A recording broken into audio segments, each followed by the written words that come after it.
Bab 1086. Kolden yang dulu adalah bajingan. Begitu suara itu terdengar, Anisong melirik Audrey Han dengan tidak senang. "Audrey, kenapa kamu begitu memanjakannya? Seharusnya dia yang memanjakanmu, kamu perempuan." Anisong sangat khawatir tentang posisi Audrey Han dalam keluarga di masa depan. Jika seorang wanita berada dalam posisi yang kurang menguntungkan, bukankah itu akan membuatnya menderita? Wajah Kolden Ye yang dalam dan tampan bermandikan cahaya senja, bibirnya yang tipis melengkung. "Apa yang kamu khawatirkan? Dia memanjakanku, apakah aku akan menggertaknya?" Mendengar, Anisong membereng ke arahnya. "Apakah kamu tidak sedikit menggertaknya? Kamu menggertaknya sepanjang waktu. Dia adalah gadis yang baik, Audrey yang bodoh memilih untuk bersamamu." Anisong mengeluh dengan kekuatan besar dan sama sekali tidak sopan. Bagaimanapun, keponakannya adalah bajingan dan Audrey sangat baik sehingga keponakannya sama sekali tidak bisa dibandingkan dengannya. Semakin berkata, alis Kolden Ye semakin berkerut. Adegan dari apa yang terjadi tahun itu terlintas dengan cepat di pikiran seolah terjadi kemarin. Dia memang bajingan. Melihatnya mengerutkan kening, Anisong mengira dia tidak puas dengan evaluasi dan keluhannya tentang dia, jadi dia langsung mengancam.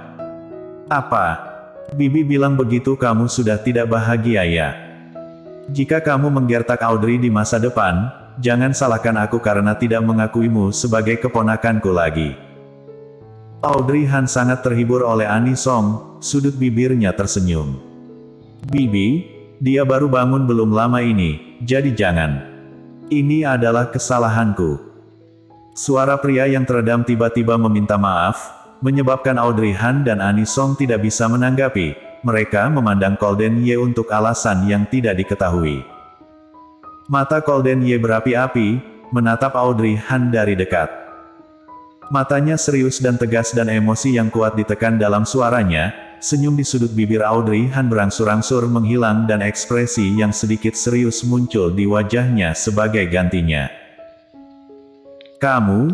Dia berbicara dengan suara bodoh, tetapi tidak berani mengatakan apa yang ingin dia katakan secara langsung, karena takut akan menyentuh titik lemahnya dan hanya bisa memujinya dengan hati-hati.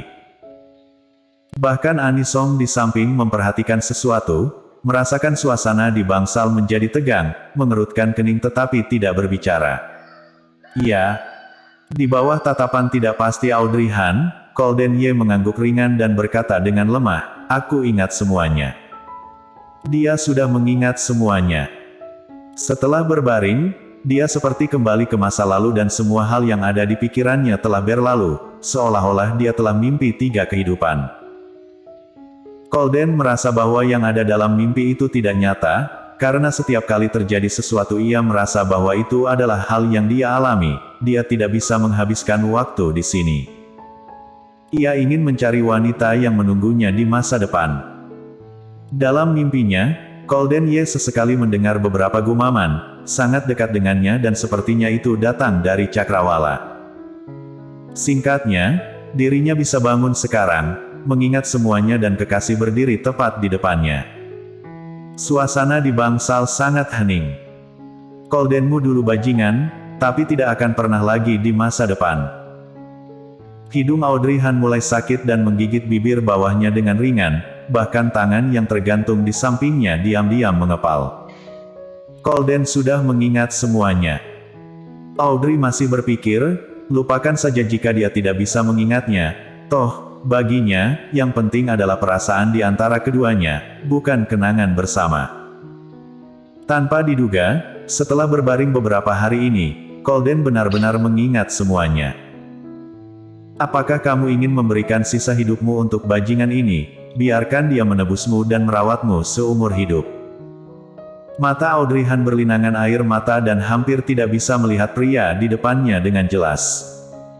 Anisong tidak bisa berkata-kata. Dia pikir dia salah dengar, Kolden Ye sedang melamar Audrey di rumah sakit. "Dasar bocah, aku peringatkan kamu jangan terlalu keter." "Baik." Sebelum Anisong selesai berbicara, Audrey Han di sampingnya tersenyum dan mengangguk, air mata juga jatuh. Anisong menatapnya dengan heran. Audrey, untuk apa kamu menyetujuinya?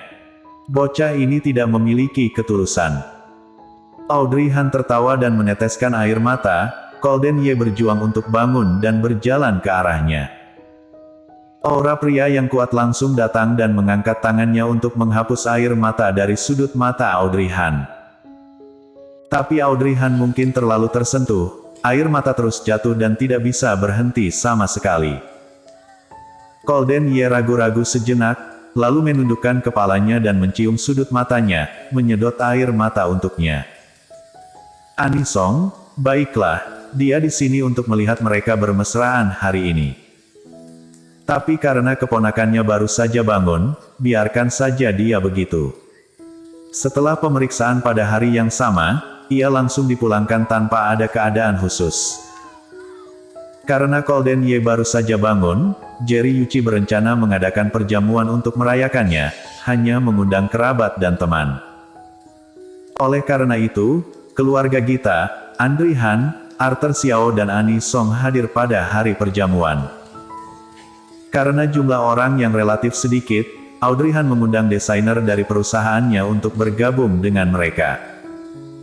Ketika sekelompok desainer berkumpul, mereka semua tercengang ketika mereka mengetahui identitas Jerry Yuchi.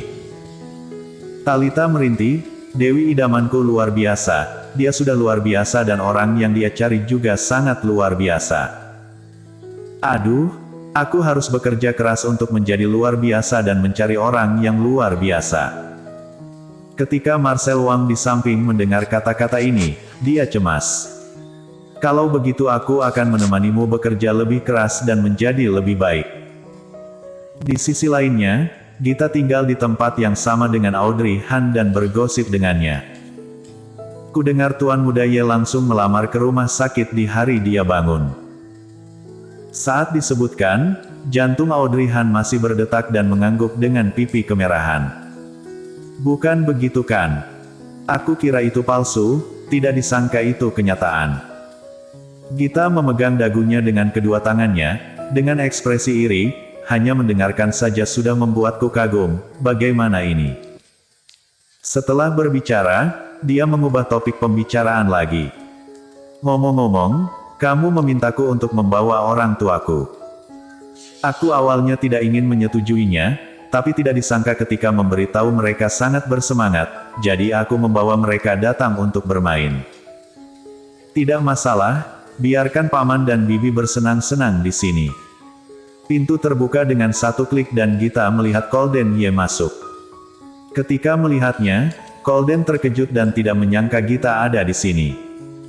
Gita langsung melompat. Aku tiba-tiba lapar. Aku akan pergi mencari sesuatu untuk dimakan. Aku pergi dulu, Audrey. Kemudian menghilang dari bawah kelopak mata Golden Ye dan Audrey Han. Gita menghela nafas lega setelah keluar dari ruangan. Dia tidak kekurangan penglihatan. Ekspresi Golden Ye ketika melihatnya jelas terganggu. Untungnya, dia pergi dengan cepat.